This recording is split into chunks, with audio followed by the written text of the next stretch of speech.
मैं हमेशा design, construction और मटेरियल के बारे में बात करता हूँ, पर एक सवाल है जो बार बार आता है और जो लोग मुझसे अक्सर पूछते हैं कि सर अगर हमें आर्किटेक्चर या इंटीरियर डिजाइन में करियर बनाना है तो हमें क्या करना चाहिए। और ऑनेस्टली स्कूल के बाद क्लैरिटी मिलना थोड़ा मुश्किल होता है, क्योंकि डिजाइन फील्ड में ट्रेडिशनल करियर पाथ की तरह कोई स्ट्रेट लाइन तो होती नहीं है। तो आज का वीडियो उन सब स्टूडेंट्स के लिए है जो क्रिएटिव हैं, ड्राइंग या डिजाइनिंग में इंटरेस्ट रखते हैं, जैसे कि स्केचिंग वगैरह ऐसा, और सोच रहे हैं कि फ्यूचर में आर्किटेक्ट या डिजाइनर कैसे बने और इन दोनों में क्या फर्क होता है। तो अगर आप कंफ्यूज हो कि कौन सा कोर्स चूज करें, कौन से कॉलेज बेस्ट होगा, तो ये वीडियो आपको एक क्लियर डायरेक्शन देगा। सबसे पहले बेसिक समझते हैं। आर्किटेक्चर और इंटीरियर डिजाइन दोनों विजुअल और फंक्शनल थिंकिंग पे बेस्ड करियर है। यहाँ आप सिर्फ बिल्डिंग्स या रूम्स के लुक डिजाइन नहीं करते हैं, बल्कि उनका स्ट्रक्चर कैसे होगा, space planning, ventilation, lighting, sustainability, सब कुछ डिजाइन करना होता है। और ये फील्ड अब सिर्फ ड्राइंग तक लिमिटेड नहीं है बॉस। अब smart city planning, green buildings, AI driven designs और उससे बड़ी चीज अब तो वीआर बेस्ड और एआर बेस्ड टेक्नोलॉजीज भी आ चुकी हैं। तो यहाँ तक इस लेवल पे बात पहुंच चुकी है। मुझे एलपीयू के करिकुलम में ये सब चीजें काफी क्लियरली इंडिकेटेड देखी,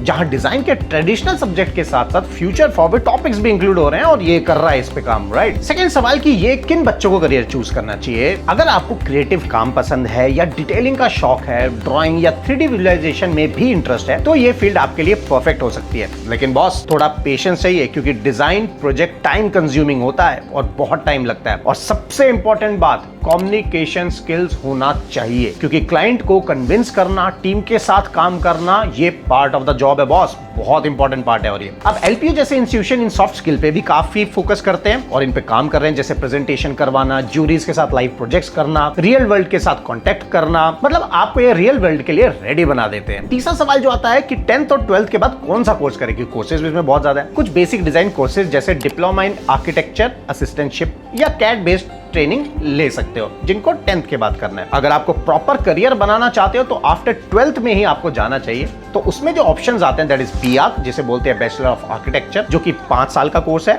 लेकिन ध्यान रखो, जो भी करो वो COA अप्रूव्ड होना चाहिए। और आर्किटेक्चर को करने के लिए आपको नाटा एग्जाम क्लियर करना बहुत जरूरी होता है। दूसरा जो कोर्स होता है that is of bachelor of design. इसके अंदर interior, furniture, product, interior design जैसे स्पेशलाइजेशन के 4 साल का कोर्स होता है। अब बैचलर ऑफ डिजाइन के लिए नॉन मेडिकल फील्ड का होना जरूरी नहीं है, जबकि बीआर्क में आपको नॉन मेडिकल फील्ड का होना जरूरी था। अब यहाँ पे आप अगर कॉमर्स साइड से भी हैं तो भी आप इसमें आ सकते हैं। अब बैचलर ऑफ डिजाइन में आप इंटीरियर डिजाइन कर सकते हो, furniture design, product design, industrial design, जैसे और भी कई सारे स्पेशलिस्ट के 4 साल के कोर्स होते हैं। चाहो तो पोस्ट ग्रेजुएट भी कर सकते हो, जैसे MArch हो गया, मास्टर्स ऑफ प्लानिंग, लेकिन अर्बन रूरल प्लानिंग, और even PhD for research level जो रिसर्च में है। एलपीयू में ये सारे कोर्सेज अवेलेबल है और उनका डिजाइन स्कूल काफी कॉम्प्रिहेंसिव है। Architecture, interior design, furniture design और इवन लैंडस्केप डिजाइन तक कोर्स मिलते हैं बॉस। तो अगर आप प्रॉपर माइक्रो नीश में जाना चाहते हैं जहां मोटा पैसा मिलता है, वो भी आप कर सकते हैं। अब सबसे इंपॉर्टेंट सवाल कि मनीष जी सही कॉलेज कैसे चुने। अब यहाँ पे गलती सबसे ज्यादा जो होती है, लोग सिर्फ कॉलेज का नाम देख के एडमिशन ले लेते हैं। आपको ये सब नहीं करना है, आपको प्रॉपर चेक करना है कि कोई भी अगर कोई कॉलेज रिकमेंड कर रहा है तो उसमें COA या UGC का अप्रूवल है या नहीं। सेकंड जो चीज आपको देखनी है उस कॉलेज के अंदर की स्टूडियो बेस्ड लर्निंग होता है या भैया सिर्फ थ्योरी पे काम कर रहे हैं। सॉफ्टवेयर की ट्रेनिंग स्किल मिलती है नहीं, जैसे ऑटोकैड हो गया, रेविट हो गया, स्केचअप हो गया। उससे भी इंपॉर्टेंट चीज, साइट विजिट करा रहे हैं नहीं करा रहे, लाइव प्रोजेक्ट्स या इंटर्नशिप की अपॉर्चुनिटीज है या नहीं, प्लेसमेंट का क्या होगा,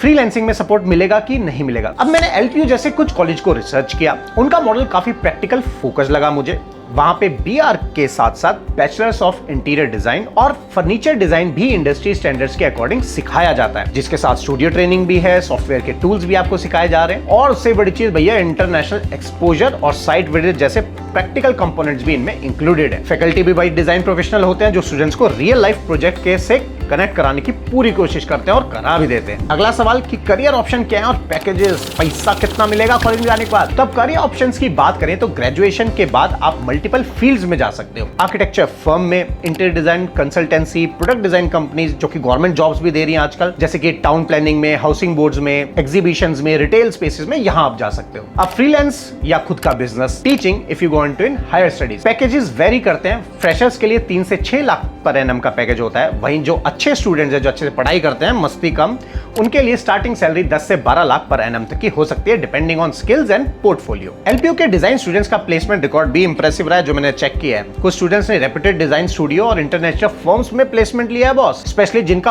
पोर्टफोलियो और इंटर्नशिप स्ट्रॉन्ग रहे हो। तो इंटर्नशिप पे फोकस करना, ज्यादा मस्ती नहीं। तो अगर आप पूछेंगे मनीष जी आप फाइनल क्या वर्डिक्ट देंगे, आपकी क्या एडवाइस रहेगी, तो मेरे हिसाब से अगर आप क्रिएटिव हो, प्रैक्टिकल काम सीखने के लिए रेडी हो, तो आर्किटेक्चर या इंटीरियर डिजाइन एक रिवॉर्डिंग करियर है। और ये भी बता दूं, अभी शुरू करोगे तो इंटीरियर डिजाइन में सैलरीज पैकेज उतने नहीं है, लेकिन 2029 तक इंटीरियर डिजाइन पूरे इंडिया में राज कर रहा होगा, जो कि इंटरनेशनली भी करेगा, क्योंकि वहां पे चार्जेस ज्यादा और तब तक इंटीरियर डिजाइन इंडिया में बहुत ऊपर लेवल पे आ चुका हो, क्योंकि धीरे धीरे इंडिया अब सुंदर बन रहा है। लेकिन फिर से कह रहा हूं, ये चीज का ध्यान रखना, ये फील्ड पेशेंस और पैशन दोनों मांगती है। सिर्फ ग्लैमरस इंस्टाग्राम फोटोज देख के मत डिसाइड करो, ग्राउंड पे बहुत मेहनत करनी पड़ती है। और हाँ, जो भी कॉलेज चूज करो, रिसर्च जरूर करो, ये जरूर देखो कि वो क्या सॉफ्टवेयर सिखा रहे हैं, ग्राउंड पे क्या ले जा रहे हैं, साइट विजिट करा रहे हैं, नहीं करे, मतलब ग्राउंड की नॉलेज कितनी आपको दी जा रही है, प्लस सॉफ्टवेयर प्लस कम्युनिकेशन, क्या ये 3 कॉम्बोज उस कॉलेज के अंदर हैं या नहीं। तो अगर आप एक ऑल राउंडेड एक्सपीरियंस चाहते हो, जिसमें एकेडमिक्स के साथ साथ डिजाइन थिंकिंग डेवलप हो और करियर सपोर्ट भी मिले, तो एलपीयू जैसे इंस्टीट्यूशन डेफिनेटली कंसीडर कर सकते हो। तो उम्मीद है दोस्तों इस वीडियो से आपको क्लैरिटी मिली होगी कि किस डिजाइन फील्ड में कैसे एंट्री लेनी है, क्या कोर्सेज होते हैं और कौन सा कॉलेज वर्थवाइल होते हैं। डिस्क्रिप्शन में मैं कुछ हेल्पफुल लिंक्स दिए हैं, इंक्लूडिंग एलपीयू के डिजाइन प्रोग्राम,